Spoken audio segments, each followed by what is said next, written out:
You are not thinking. You are reacting. The thought that feels like a decision is almost always a response that was programmed into you years ago by circumstances you no longer live in, by people whose opinions no longer matter, by a version of yourself that no longer exists. And that programming is running your life right now, in this moment, as quietly and completely as it has been running it for years. The evidence is in the patterns, the same argument that keeps returning, the same ceiling that appears every time you approach a certain level, the same response that comes out under pressure, no matter how many times you have told yourself it will be different. That is not character. That is code. And code can be rewritten. What you are about to hear is not motivation.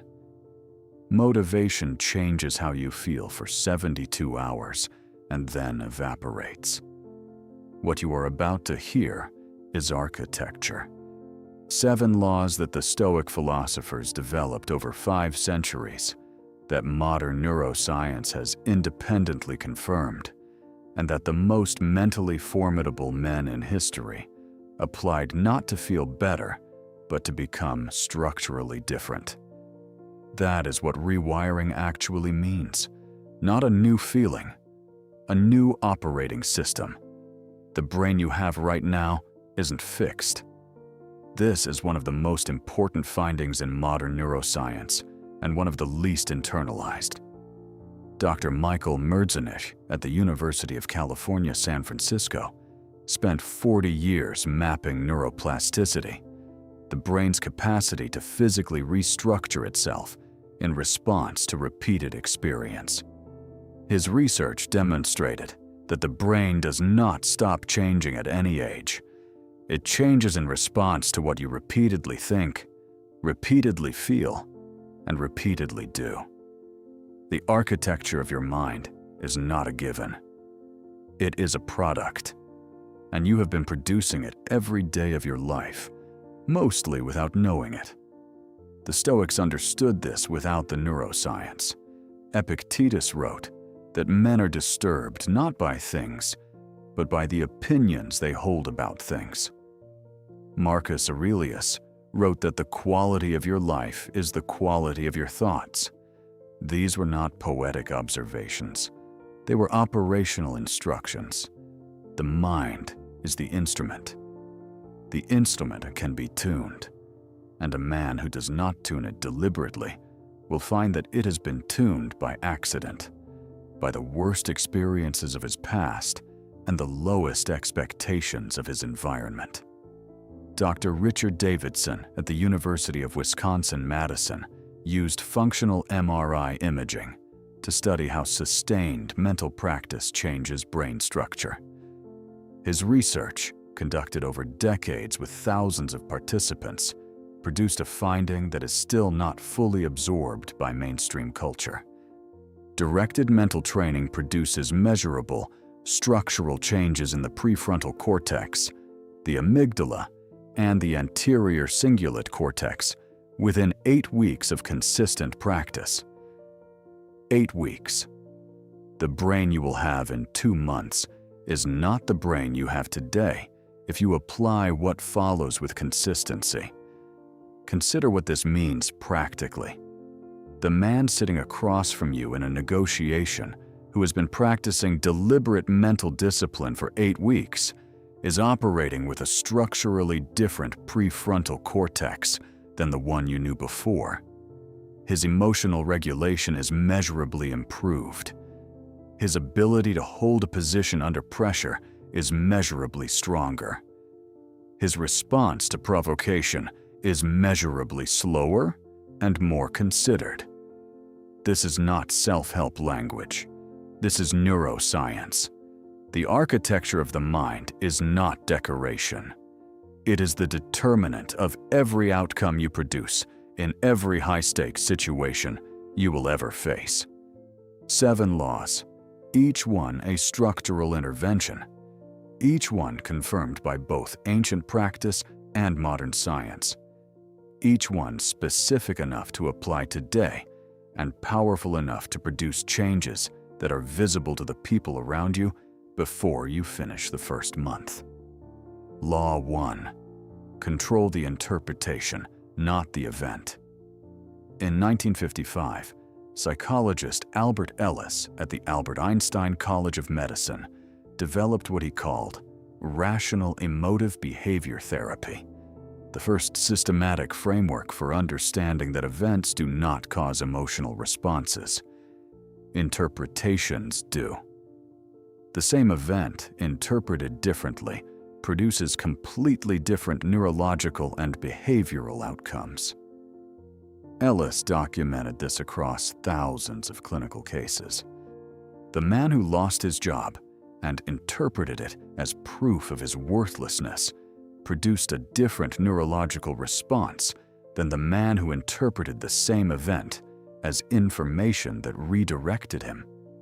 Same event, different mind, different life. Marcus Aurelius called this the space between stimulus and response. He practiced it methodically in his journals, reconstructing difficult events not as they felt, but as they actually were. When a senator humiliated him publicly, he did not record his anger. He recorded his analysis. What did this reveal about the senator's character? What did his own reaction reveal about his remaining attachments? The event was the same for everyone in the room. His interpretation was entirely his own construction. This is not positive thinking. Positive thinking asks you to replace an accurate negative interpretation with an inaccurate positive one. The Stoic practice asks you to replace an inaccurate emotional interpretation with an accurate neutral one. The job loss is not a catastrophe. It is a change in circumstances. The betrayal is not proof that people cannot be trusted. It is data about that specific person in that specific context. The accuracy of the interpretation is what matters, and accurate interpretations almost always produce less suffering and more effective response than emotional ones. The application is immediate. The next difficult thing that happens to you before you respond, ask one question. What is this actually, stripped of the story I am attaching to it? What are the facts, without the meaning I am layering on top of them? That question, inserted into the gap between event and response, is the beginning of genuine mind control. Not control of the event. Control of the only thing you ever actually controlled, which is what you do with it. Law 2. What you rehearse mentally, you become physically. Dr. Alvaro Pascual León at Harvard Medical School conducted a study that permanently changed how neuroscientists think about mental practice. He divided participants into 3 groups. The first group physically practiced a 5-finger piano exercise for 5 days. The second group mentally rehearsed the same exercise, playing it in their mind without touching the keys. The third group did nothing. Brain scans showed that the group who physically practiced and the group who mentally rehearsed produced nearly identical changes in the motor cortex. The brain does not fully distinguish between a vividly imagined experience and a real one at the level of neural structure. The Stoics practiced a technique called negative visualization, which is one of the most misunderstood tools in their entire system. It was not pessimism. It was mental rehearsal of difficulty. Epictetus recommended regularly imagining the loss of things you value, not to produce depression, but to prepare the response. The man who has mentally rehearsed responding to loss with composure does not encounter loss as a new experience. He encounters it as a situation for which he has already been trained. Modern psychology calls this mental simulation, and it is used in every elite performance domain. Military special operations units use it before high-risk missions. Elite surgeons rehearse complex procedures mentally before executing them physically. Championship athletes do not just practice their sport. They practice their response to every condition the sport can produce, including failure, pressure, and unexpected obstacles. The mental rehearsal does not replace physical preparation. It multiplies it. Dr. Gabriele Oettingen at New York University spent decades studying the effect of mental simulation on actual performance. Her research produced a finding that contradicted popular self-help culture entirely. Pure positive visualization of successful outcomes consistently produced worse performance than no visualization at all. The brain, having experienced the success mentally, reduced its drive to achieve it physically. But directed rehearsal of the process, specifically of how to handle difficulty and maintain performance under pressure, consistently improved outcomes. The distinction is between imagining the destination and rehearsing the response. One produces complacency, the other produces capacity. What are you mentally rehearsing right now without knowing it? Most men rehearse failure, rejection, and humiliation far more than they rehearse success, composure, and authority. Every time you replay a conversation where you were embarrassed, you are rehearsing embarrassment. Every time you imagine a confrontation going badly, you are rehearsing defeat. The rehearsal is constant. The question is only whether you are directing it or whether it is running on default. Law 3. The obstacle is not in the way. The obstacle is the way. Marcus Aurelius wrote in his private journals a line that Ryan Holiday later made famous as the title of a book. The impediment to action advances action. What stands in the way becomes the way. This was not a motivational phrase. It was a description of a specific cognitive practice that Aurelius used to reframe every obstacle he encountered as a source of information and development, rather than as evidence that progress was impossible. Dr. Carol Dweck at Stanford University documented the neurological basis for this in her research on what she called growth mindset. Her study showed that individuals who interpret challenges as threats produce cortisol responses that impair cognitive function, narrow attention, and reduce problem-solving capacity. Individuals who interpret the same challenges as opportunities for development produce responses that maintain cognitive function, broaden attention, and increase creative problem-solving. The external situation is identical. The interpretation produces completely different neurological states, and therefore completely different outcomes. The Stoic application was specific. When an obstacle appeared, the practice was to ask not how to remove it, but what it was developing. The business that failed was developing judgment. The relationship that ended was developing clarity about what actually matters. The physical limitation was developing psychological resources that comfort never could. This reframe is not denial.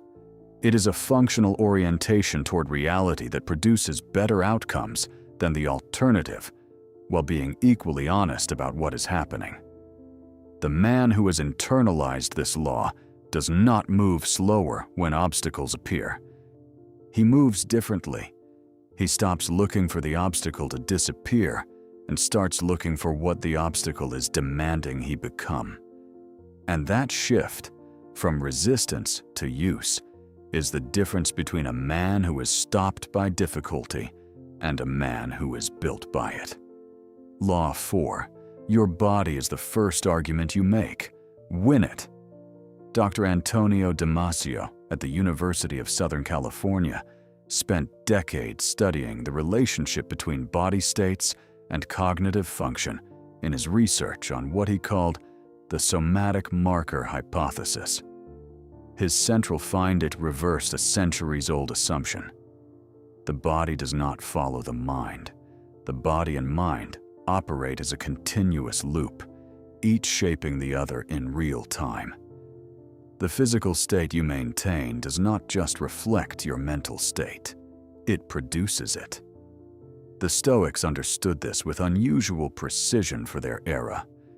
Cleanthes, who succeeded Zeno as head of the Stoic school in the 3rd century before the Common Era, was famous for his physical discipline. He worked as a water carrier at night to fund his philosophical studies by day. He did not separate the physical from the intellectual. He treated them as one system. A body that was trained, rested, and disciplined produced a mind that was trained, rested, and disciplined. Not metaphorically, mechanically. The research on this is now extensive. Dr. John Rady at Harvard Medical School published findings demonstrating that aerobic exercise produces brain-derived neurotrophic factor, a protein he called miracle grow for the brain that directly supports the growth of new neural connections. The cognitive improvements from consistent physical training are not marginal. They include measurable increases in attention, working memory, processing speed, and emotional regulation. The man who does not train his body is not just physically weaker. He is cognitively operating below his actual capacity every single day. Your physical state right now is either supporting your mental performance or impairing it. There is no neutral. Sleep, movement, nutrition, and physical discipline are not lifestyle choices separate from the work of building a powerful mind. They are the substrate on which that mind runs. The architecture you are trying to build requires a foundation. The body is the foundation. Law 5. Attention is the architect. Direct it, or be directed by it. Dr. Daniel Levitin at McGill University studied the neuroscience of attention and information processing in his research on the organized mind. His finding was stark. The human brain is not designed for the volume of information it processes in modern life. Every piece of information that enters awareness consumes metabolic resources. Every decision, however minor, draws on the same finite pool of cognitive energy. The man who does not manage his attention deliberately is spending that energy on inputs that return nothing, while the things that matter go unaddressed. The Stoic practice of prososche, attention to self, was not simply meditation. It was a continuous discipline of monitoring where the mind went and redirecting it when it went somewhere that did not serve the man's chosen direction. Epictetus described 2 categories of things, those within our control and those outside it. The practice of prososche was the continuous exercise of directing attention toward the first category and withdrawing it from the second. Not once a day in a meditation session. Continuously. In every interaction, every decision, every moment of idle thought. What you give your attention to is what you are building. This is not a metaphor. Dr. Merzenich's neuroplasticity research confirmed it at the structural level. The neural pathways that receive attention strengthen. The ones that are ignored atrophy. You are physically constructing your brain with every choice about where your attention goes. The man who spends 3 hours a day consuming content that produces outrage, comparison, and anxiety is physically building a brain that specializes in outrage, comparison, and anxiety. The man who directs that same time toward focused work, meaningful reading, and deliberate practice is building a structurally different brain. Same amount of time. Opposite architecture. The practical intervention is not complex, but it requires honesty. Map your attention for one day without changing it. Just observe where it goes. The social media check that happens before your eyes are fully open. The news that produces anxiety and changes nothing. The conversation you replay in your mind that is 2 years old and still generating the same cortisol response it did when it happened. Each of those attention deposits is a withdrawal from the account that funds your actual work. The account is finite. The withdrawals are optional. Most men have simply never done the accounting. Law 6. Speak less. Think more. Decide once. Dr. Roy Baumeister at Florida State University extended his research on ego depletion into the specific domain of decision-making and found what he called decision fatigue, the degradation of decision quality that occurs as the volume of decisions made in a day increases. The research showed that the quality of decisions made late in the day was measurably worse than decisions made early, regardless of the importance of the decision. The brain's decision-making resources are finite, and they deplete with use. The Stoic response to this was structural. Reduce the number of decisions that require conscious deliberation by establishing principles in advance. A man who has decided what he values, what he will not compromise on, and what he will not give his attention to has pre-made thousands of daily decisions. When the situation arises, the answer is already there. No deliberation required, no resources spent. The principle applies, and the man moves on.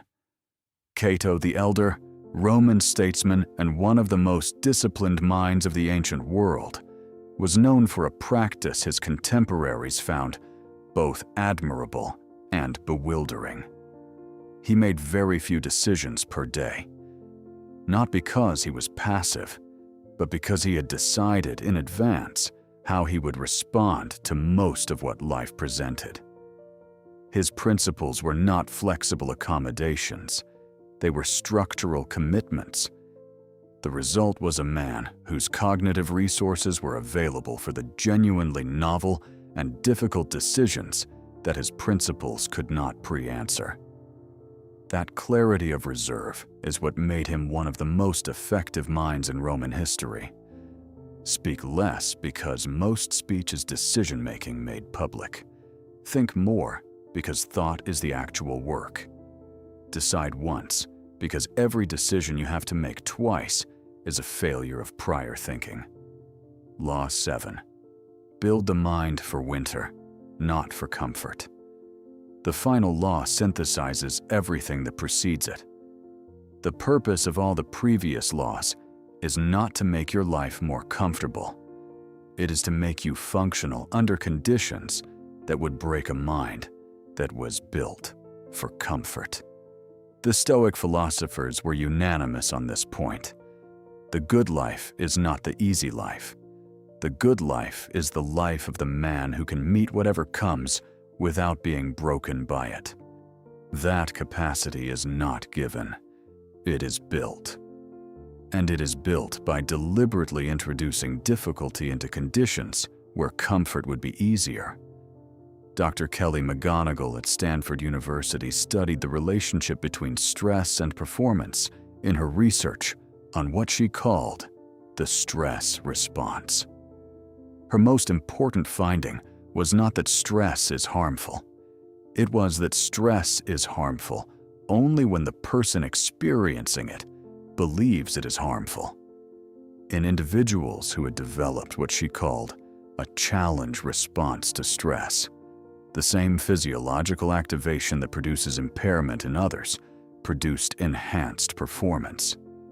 Focus sharpened, decision-making improved, Physical performance increased. The difference was not in the stress, it was in the architecture of the mind that received it. Marcus Aurelius faced war, plague, betrayal, and the death of children. He wrote his journals not as a record of suffering, but as a record of practice. Each difficulty was an opportunity to apply the laws. Each crisis was a test of the architecture he had been building in the quiet. He did not build his mind for the good days. He built it for the days that would reveal whether the building had been done honestly. Seneca wrote that it takes the whole of life to learn how to live, and the whole of life to learn how to die. He was describing the same thing that every serious practitioner in every serious domain has discovered independently. The preparation is never finished. The man who believes he has arrived stops building, and the man who stops building begins, invisibly and immediately, to erode. The winter that tests you is not the winter of dramatic crisis. It is the ordinary Tuesday in February, when nothing is urgent, no one is watching, and the easier choice is available. That Tuesday is where the building either continues or stops. And the accumulation of those Tuesdays is the structure you will stand on when the real test comes. The man whose mind is built for comfort falls apart when comfort ends. And comfort always ends. The man whose mind is built for winter does not just survive difficulty. He operates at his best in it, because that is what he trained for, not the ideal conditions that never last, the real conditions that always return. Here is what you apply starting now. The first action is to identify one recurring interpretation that is costing you. A story you tell about a situation, a person, or yourself that produces a response disproportionate to the facts. Write the facts alone, stripped of the story. Then write what changes if you respond to the facts rather than the story. That gap is where the law applies. The second action is to run one deliberate mental rehearsal this week.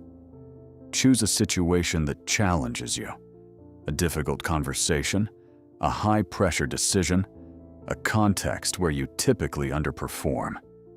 Spend 10 minutes imagining yourself moving through it with complete composure and precision, not wishing it were easy. Rehearsing the response you want to produce when it is hard. The third action is to introduce one deliberate physical discomfort into your week, not punishment. Training, a cold exposure, an early start, a physical challenge that exceeds your current comfort. The specific activity matters less than the practice of choosing difficulty and completing it. Each completion adds a layer to the structure you are building. The fourth action is to audit your attention for one morning. Write down every input you give your attention to between waking and noon. Then ask for each one, is this building the mind I am trying to construct, or is it consuming the resources I need to construct it? That audit alone will identify 2 or 3 changes that produce immediate cognitive improvement. The fifth action is to establish one principle this week that pre-makes a decision you currently make repeatedly. One thing you will always do or never do. Decide it now so that you do not have to decide it again. Write it down. Commit to it for 30 days. At the end of 30 days, you will have the experience of what a structural commitment feels like versus an intention. They are not the same thing. The mind you have is the mind you have built. The mind you will have is the mind you build from today forward. Not through inspiration, not through motivation. Through the deliberate application of 7 laws that have been tested across 25 centuries of human experience and confirmed by the most advanced neuroscience of the last 50 years. The building does not stop. The only question is whether you are the architect or the accident. The next video is already loaded. It reveals how dark psychology gives you total control over any situation you walk into, and why the men who understand it always seem to be 3 steps ahead of everyone else in the room. Watch it now.